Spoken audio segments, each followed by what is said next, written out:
लगे जी। हाँ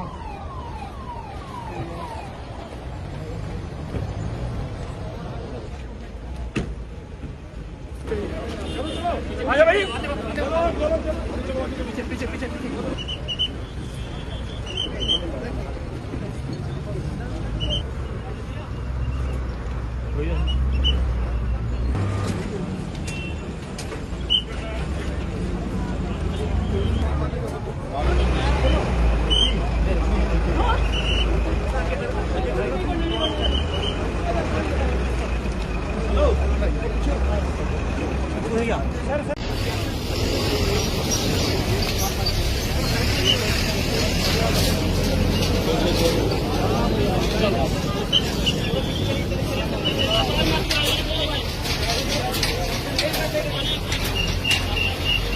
जी इस